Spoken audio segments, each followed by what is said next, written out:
तो दोस्तों, अगर आप भी हमारे चैनल पे पहली बार आए हैं तो हमारे चैनल को सब्सक्राइब कीजिए, क्योंकि मैं हिंदी में आपके लिए मजेदार गोस्ट स्टोरीज लाता रहता हूँ, जिसे सुन के आपको बहुत मजा आएगा और आप मेरी आवाज के फैन हो जाओगे। तो चलिए। आज की पार्टी खत्म हो चुकी थी और अक्षय बार को बंद कर रहा था। अक्षय गोवा के सबसे अच्छे बारटेंडर्स में से एक था। सारा सामान एक एक करके उठाकर रख ही रहा था जब किसी ने बार टेबल पर नॉक किया। अक्षय ने सर उठाकर पलट कर देखा तो एक बेहद खूबसूरत लड़की नशे में खड़ी थी और उंगली से इशारा करके अक्षय को ही बुला रही थी। अक्षय ने मुस्कुराते हुए कहा, sorry ma'am, the bar is closed, no more drinks. लड़की ने भी मुस्कुराते हुए अक्षय से कहा कि ड्रिंक्स नहीं, असली चीज चाहिए। अक्षय ने अनजान बनकर उससे पूछा, कौन सी असली चीज? तो उस लड़की ने कहा, कुछ भी चलेगा यार, सिगरेट में भरने वाला, पेपर में लेने वाला, एनीथिंग टू शूट। अक्षय को वो लड़की बहुत अच्छी लगी। अक्षय ने साफ साफ कह दिया उसे, मैडम आपको पता भी है कि आप क्या मांग रही हैं? एक तो ये गैर कानूनी है, ऊपर से पिछले हफ्ते ऐसे ही केस में बॉम्बे से आए दो लड़के एक रशियन लड़की को लेकर गए थे। आज तक पता नहीं चला उनका। कोई कहता है उन दोनों ने उसका रेप करके उसे मार दिया और फिर उस लड़की की आत्मा ने उन दोनों को मार दिया। तो कोई कहता है कि वो भूत ही थी और ऐसे ड्रग्स देकर लड़कियों का फायदा उठाने वालों को मार देती थी। लड़की को ये सुनकर और मजा आया।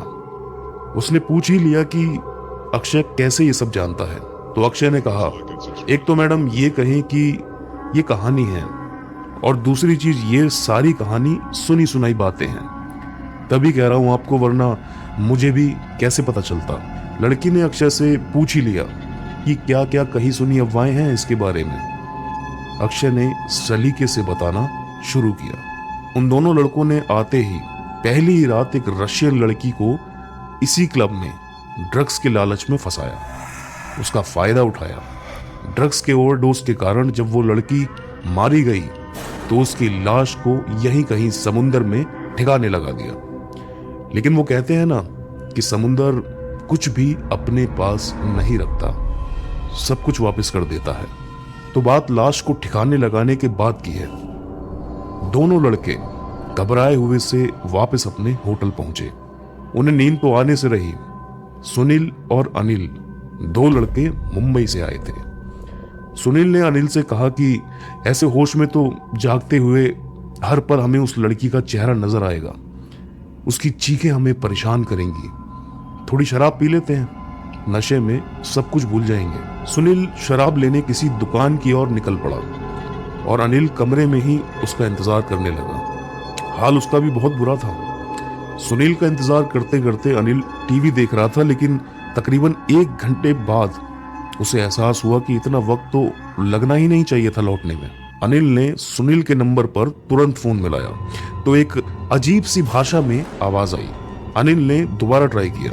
उतनी ही देर में सुनील ने दरवाजा खोला और अंदर आया। तो अनिल ने उससे पूछा कि उसका फोन कहाँ है और ऐसी अजीब सी भाषा में क्यों आवाज आ रही है। सुनील ने पॉकेट में से फोन निकालकर कहा, फोन तो ऑन है और ठीक ही चल रहा है, जरूर नेटवर्क में कोई गड़बड़ होगी। अनिल ने हड़बड़ी में अपनी डायल लिस्ट चेक की तो नंबर सुनील का नहीं बल्कि इंडिया के बाहर का था। अनिल ने सुनील को नंबर दिखाया तो सुनील भी थोड़ा घबरा सा गया, क्योंकि एक ऐसा अजनबी सा नंबर डायल होना नामुमकिन था। इस सवाल का जवाब ढूंढे इससे पहले ही किसी ने बड़े सलीके से नॉक किया। सुनील ने दरवाजा खोला तो बाहर वेटर था। उसने बताया कि नीचे कोई लड़की उनसे मिलने के लिए इंतजार कर रही है। सुनील ने अनिल से कहा कि वो देख कर आ रहा है कौन है और वेटर के पीछे पीछे गया। सीढ़ियों से आधा उतरकर उसने दूर से रिसेप्शन पर उस रशियन लड़की को बैठे देखा। सुनील के हाथ पैर फूल गए थे। वो डर से सफेद चेहरा लिए वापस भागकर कमरे में आया और अनिल से कहा कि भाई वो रशियन लड़की जिंदा है और उसकी आत्मा वही नीचे रिसेप्शन पर बैठी है। अनिल उठा और उसने कहा कि तू क्या बाहर से ही पी के आया है क्या? चल मैं ही देखूं मरने के बाद में कैसे आ गई यहाँ तक हमारे पास। अनिल ने सुनील का हाथ पकड़ा और उसे खींचता हुआ नीचे तक लेकर गया तो देखा कि वो तो कोई दूसरी ही लड़की थी। उसको सुनील का वॉलेट गिरते गिरते देखा था तो पीछे पीछे ही लौटाने आई थी। अनिल ने उसको थैंक यू बोला और कमरे में आकर सुनील पर हंसने लगा। पर हंसते हंसते उसने कहा, देख ले भाई, तेरी चुड़ैल ने कहीं पैसे वैसे या कार्ड वार्ड तो नहीं चोरी कर लिया। सुनील ने भी वॉलेट चेक किया तो उसमें से सारी चीजों के अलावा एक कागज निकला जिसमें दूसरी भाषा में कुछ लिखा था। सुनील ने इंटरनेट पर सर्च किया तो उसका मतलब था गुड बाय या अलविदा। दोनों ने एक दूसरे की तरफ देखा और आंखों ही आंखों में दोनों समझ चुके थे कि ये सब क्या हो रहा था। कागज को तोड़ मरोड़ कर सुनील ने डस्टबिन की तरफ फेंक दिया और पलटकर अनिल की ओर देखकर कुछ कहने को ही था कि एक आवाज हुई।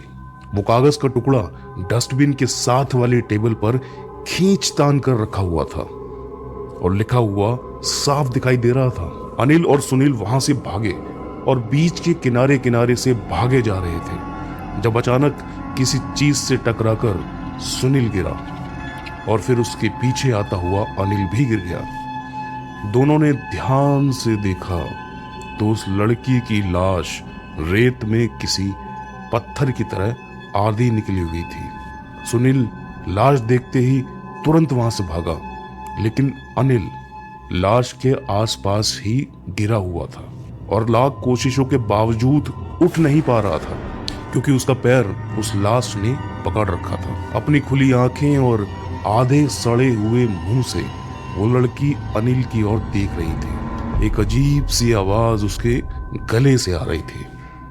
अनिल पूरी कोशिश कर रहा था खुद को उसके चंगुल से छुड़ा लेने की, लेकिन वो तो जैसे कोई शिकंजा था जिसमें अनिल के पैर फंसे हुए थे। अनिल की सांस फूलने लगी थी और आंखों से आंसू छलक पड़े थे और कुछ पलों के लिए तो अनिल बस हाफता हुआ कोशिश ही कर रहा था, पर एक लफ्ज उसके मुंह से निकल नहीं पाया। अचानक अनिल ने जिंदगी की उम्मीद में जोर से सुनील को चिल्लाया। सुनील ने रुककर पीछे देखा और बिना कुछ सोचे समझे अनिल को बचाने पीछे दौड़ा। सुनील ने बहुत कोशिश की लेकिन लहरें उसको अनिल के पास तक जाने नहीं दे रही थी। देर बहुत हो चुकी थी और अनिल की जिंदगी का सारा नमक उस समुद्र के पानी ने सोख लिया था और अब बारी थी सुनील की। सुनील बड़ी कोशिशों से बचकर पानी से बाहर निकल तो गया, लेकिन एक बड़ी सी लहर ने उसे उठाकर अलग फेंक दिया। सुनील बेहोश हो गया। सुबह जब अनिल की बेहोशी टूटी और आंख खुली, चिड़ियों और लोगों की आवाजें आसपास से आ रही थी।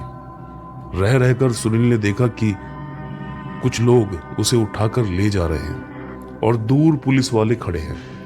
वो अनिल की लाश को लाठियों से पलटकर किसी जानवर की तरह देख रहे थे, लेकिन ज्यादा देर तक सुनील अपनी आंखें खुली नहीं रख पाया और फिर बेहोश हो गया।